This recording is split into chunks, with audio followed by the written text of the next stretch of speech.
Corona virus की हंगामी सूरत हाल में खैबर पख्तूनख्वा के मुतअद्दिद अजलास से सरकारी अफसरान गायब। महकमा सेहत और दीगर जरूरी महकमों के अफसरान की गैर हाजिरी का चीफ सेक्रेटरी ने नोटिस ले लिया।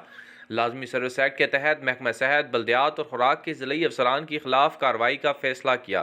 टांग खंगू के अफसरान कोरोना से मुताल्लिक अहम इजलासों से गायब रहे। खैबर पख्तूनख्वा चीफ सेक्रेटरी ने कहा कि तमाम महकमों के सरबराह जिला छोड़ने से कबल डिप्टी कमिश्नर की इजाज़त के पाबंद होंगे।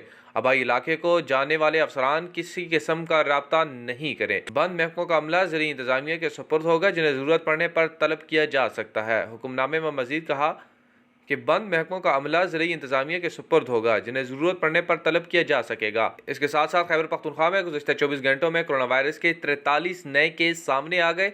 सूबे में कोरोना वायरस से मुतासरा मरीजों की तादाद 121 हो गई। पिछले 24 घंटों से 135 मुश्तबा केस सामने आ गए। मुश्तबा केसेस की तादाद 694 तक जा पहुंची।